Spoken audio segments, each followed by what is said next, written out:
Qu'il s'agisse d'une femme raciste qui avait pour mission divine de débarrasser la terre des agresseurs d'enfants, d'une mère qui s'est arrangée pour que son mari soit abattu afin d'obtenir la garde complète de leur fils unique, ou d'une Romaine qui a battu 2 de ses enfants à mort et congelé leur corps pendant 2 ans, ces accusés ont prouvé qu'ils méritaient d'être enfermés jusqu'à la fin de leur jour. Christine Moody. Prenez place au tribunal du comté de Union et écoutez le cas choquant de Christine Moody, qui a été condamnée pour un crime qu'elle croyait être une mission divine pour sauver le monde. Un jour apparemment ordinaire à Union, en Caroline du Sud, la salle d'audience est pleine à craquer. L'air est chargé de tension alors que Christine Moody, 37 ans, et son mari, Jeremy Moody, 31 ans, font face à leur condamnation. Le couple a été reconnu coupable d'un crime odieux. Les Moody ont été reconnus coupables du meurtre de Charles Parker, 59 ans, et de sa femme, Gretchen Parker, 51 ans. Mais il ne s'agissait pas d'une affaire de meurtre comme les autres.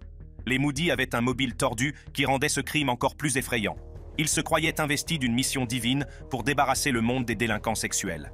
Les événements qui ont conduit au meurtre de Charles et Gretchen Parker ont fait froid dans le dos. Le jour du crime, les Moody se rendaient à l'église où ils semblaient être un couple comme les autres en quête de réconfort spirituel. Cependant, sous cette façade, ils préparaient un acte horrible. Après avoir quitté l'église, ils se sont rendus au domicile des Parker en prétendant avoir des problèmes de voiture. Cette ruse avait pour but d'attirer Charles Parker hors de sa maison. Lorsque Charles est sorti pour l'aider, Jeremy Moody a sorti une arme et l'a forcé à entrer. À l'intérieur de la maison, les Moody ont révélé leurs horribles intentions. Ils ont expliqué aux Parker pourquoi ils allaient les tuer. Jeremy Moody a tiré sur Charles et Gretchen, puis Christine Moody les a poignardés. Les actes du couple ont été filmés par une caméra de surveillance placée sur la propriété des Parker. Les preuves sont accablantes. Les tatouages distinctifs de Jeremy Moody, dont le mot « skinhead » sur son cou et « Made in America » sur sa tête, le rendaient facilement identifiable. Le couple a été arrêté et inculpé de meurtre, d'enlèvement et de cambriolage au premier degré. La croyance des Moody en leur mission divine et leur absence de remords ont choqué tout le monde. Ils ont même prétendu avoir une liste d'autres délinquants sexuels qu'ils prévoyaient de tuer. Après son arrestation, Jeremy a indiqué aux enquêteurs une feuille de papier dans leur maison, sur laquelle figurait le nom et l'adresse d'un autre délinquant sexuel. Il a déclaré à la police qu'il allait tuer cette personne le lendemain s'il n'avait pas été arrêté. Au cours du procès, la salle d'audience en a appris davantage sur les antécédents sombres et troublants de Christine et Jeremy Moody. Tous deux ont vécu des enfances traumatisantes qui ont façonné leur motivation tordue. Les avocats ont révélé que Christine et Jeremy avaient tous deux été victimes d'abus sexuels dans leur enfance. La tension était palpable lorsque le juge du comté de Union, Lee Alford, s'est préparé à rendre le verdict. Dans un premier temps, les Moody ont semblé contrits. Ils se sont excusés auprès du juge et ont plaidé pour une peine de 30 ans, espérant voir leurs enfants grandir et vieillir ensemble. Mais cette façade s'est rapidement effondrée. Alors que le juge Alford prononçait la peine maximale de prison à perpétuité, le vrai visage des Moody est apparu. Lorsque le juge a prononcé la sentence, les Moody se sont brièvement embrassés. Jeremy Moody, un sourire en coin, a crié à la famille Parker. Christine Moody, marchant menottée jusqu'à une voiture de police à l'extérieur du palais de justice, a déclaré aux journalistes. Leur absence de remords a fait froid dans le dos et a laissé tout le monde incrédule. L'impénitence et l'absence de remords sont déjà suffisamment insultantes, mais le fait de partager un baiser au tribunal ne fait qu'aggraver la situation pour les familles des victimes. La femme suivante va encore plus loin avec sa réaction après avoir été condamnée pour le meurtre de sa fille. Tatiana Fusari. L'histoire tragique de Tatiana Fusari et de sa fille Mary Welch commence bien avant le drame du tribunal. La famille était dans le collimateur des services de protection de l'enfance depuis 24 ans. C'est à la suite de la découverte de THC dans l'organisme de leur nouveau-né le plus âgé. Malgré cette découverte alarmante, la famille a continué à vivre dans un climat de suspicion et d'inquiétude. Mary Welch est née le 23 octobre 27. Ses parents, Tatiana Fusari et Seth Welch, vivaient dans le canton de Solon, dans le comté de Kent, dans le Michigan. Dès le début, la vie de Mary a été marquée par la négligence. À l'âge de 10 mois, Mary ne pesait que 8 livres. Les parents étaient conscients de son insuffisance pondérale, mais refusaient de recourir à une assistance médicale. Ils ont invoqué des raisons religieuses et un manque de confiance dans le système médical pour justifier leur refus. La situation à la maison était loin d'être idéale. À la maison. Le shérif du comté a déclaré que la maison familiale était insalubre, avec des traces de vermine, d'insectes et de moisissures. La fin tragique de Mary a mis en évidence un niveau choquant de négligence, d'insouciance et d'apathie. Elle a été mise au lit à 15h30 pour être examinée le lendemain à 10h lorsque le couple l'a découverte froide, sans réaction et sans respiration. Au lieu de demander rapidement une assistance médicale d'urgence, les parents ont d'abord consulté un avocat, considérant la situation comme une simple formalité. Ils ont ensuite appelé le 911 après avoir parlé à leurs avocats. Le dispatcher s'est même interrogé sur la normalité du sommeil de leurs enfants pendant des périodes aussi longues. Le médecin qui a pratiqué l'autopsie de Mary a déclaré qu'elle souffrait de malnutrition chronique, causée selon lui par la privation de nourriture et d'eau. Il a noté que les os de Mary étaient visibles, dépourvus de graisse ou de tissu musculaire, ce qui indique que des semaines ou des mois de souffrance ont précédé sa mort. Les premières accusations portées contre Tatiana Fusari et Seth Welch sont intervenues rapidement après la mort tragique de leur fille, Mary Welch. En août 28, les deux parents ont été inculpés d'homicide volontaire. La réaction du couple à ces accusations a été filmée et est rapidement devenue virale. Les images montrent Tatiana Fusari et Seth Welch dans un état de choc et d'incrédulité lorsqu'ils ont été informés des charges retenues contre eux. Leurs expressions stupéfaites et leur apparente incompréhension de la gravité de leurs actes ont indigné et déconcerté de nombreux téléspectateurs. La réaction du public à cette vidéo virale a été intense. Les gens ont été horrifiés par l'apparente indifférence et l'absence de remords des parents. Le procès de Tatiana Fusari a été une affaire dramatique et émotionnelle, remplie de révélations choquantes et de témoignages déchirants. En 21, Tatiana Fusari a témoigné à la barre pour sa propre défense. Elle a parlé de sa vie avec Seth Welch, le décrivant comme abusif et contrôlant. Fusari a affirmé que Welch la violait et la battait, et qu'elle n'était pas autorisée à emmener Mary chez un médecin.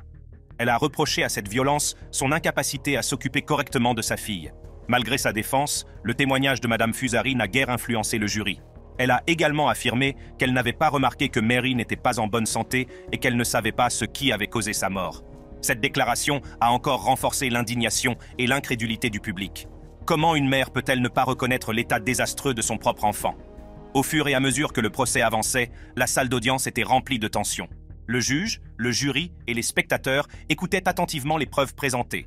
Le poids émotionnel de l'affaire était palpable et les enjeux étaient incroyablement élevés. Le 21 novembre, le verdict est enfin rendu. Tatiana Fusari a été reconnue coupable de meurtre au premier degré et condamnée à la prison à vie sans possibilité de libération conditionnelle. Elle a également été condamnée à une peine de 15 à 30 ans de prison pour maltraitance d'enfants au premier degré. Alors qu'il s'agissait de l'exemple parfait de personne qui n'aurait pas dû mettre au monde des enfants, la mère suivante était prête à se battre bec et ongles pour obtenir la garde de son enfant, même si cela signifiait qu'elle devait tuer son mari. Diana Lovejoy. Diana Lovejoy et Greg Mulvihill semblaient être un couple typique vivant à Carlsbad, en Californie. Ils étaient mariés et avaient un jeune fils. Cependant, leur relation a commencé à s'effriter, conduisant à un divorce amer et à une bataille contentieuse pour la garde de l'enfant. Au cours de l'été 24, Lovejoy a accusé Mulvihill d'abus sexuels à son encontre et peut-être à l'encontre de leur fils. Ces allégations ont conduit à un droit de visite supervisé pour Mulvihill, mais après une enquête approfondie, le tribunal n'a trouvé aucune preuve pour étayer les affirmations de Lovejoy et a accordé la garde partagée. La tension entre le couple séparé ne fait qu'empirer. Au cours de l'été 26e, après une longue bataille juridique, ils parviennent à un accord. Ils acceptent de partager la garde de leur fils de 3 ans et Lovejoy est condamné à verser $120 000 à Mulvihill. Malgré cet accord, l'animosité entre eux ne s'estompe pas. Le ressentiment de Lovejoy et son désir d'obtenir la garde exclusive de son fils sont à l'origine d'une intrigue sombre et tordue. C'est dans la nuit du 1er septembre 26 que le sinistre projet de Diana Lovejoy et Weldon McDavid s'est concrétisé. Au début de l'année, Diana Lovejoy avait rencontré Weldon McDavid, un ancien marine et instructeur de tir, dans un stand de tir d'Oceanside. Leur relation professionnelle s'est rapidement transformée en relation personnelle, McDavid allant jusqu'à installer un système de sécurité au domicile de Lovejoy.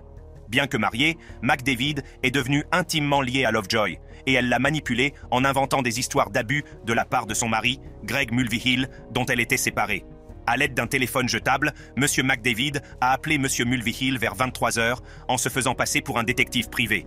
Il prétendait détenir des preuves du comportement abusif de Mulvihill qui pourraient être utilisées contre lui dans le cadre du divorce. McDavid a demandé à Mulvihill d'aller chercher ses prétendues preuves sur un poteau situé le long d'un chemin de terre sombre près de l'Avenida Soledad.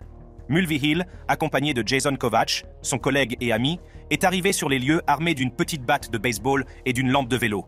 Alors qu'ils s'approchèrent du poteau, Mulvihill a braqué la lumière autour d'eux, à la recherche de preuves. Soudain, un coup de feu retentit, atteignant Mulvihill sur le côté. Il est tombé au sol, mais a miraculeusement survécu à l'attaque. Son ami a rapidement appelé les services d'urgence. Les détectives ont remonté la piste du téléphone utilisé pour appeler Mulvihill jusqu'à Diana Lovejoy et ont également trouvé des vidéos de surveillance montrant l'achat du téléphone chez Best Buy.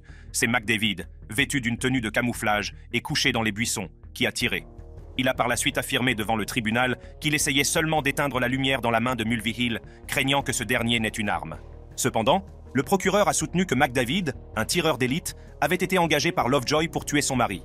Le témoignage du collègue de Mulvihill, Jason Kovacs, qui a assisté à l'embuscade, a renforcé les arguments de l'accusation. Le plan consistait à éliminer Mulvihill et à faire croire à un acte d'autodéfense ou à un accident. Le procès de Diana Lovejoy et de Weldon McDavid a été tout simplement dramatique. Les deux accusés ont nié avec véhémence tout complot de meurtre pour le compte d'autrui. Madame Lovejoy, souvent en larmes, insiste sur le fait qu'elle n'éloignera jamais son fils de son père.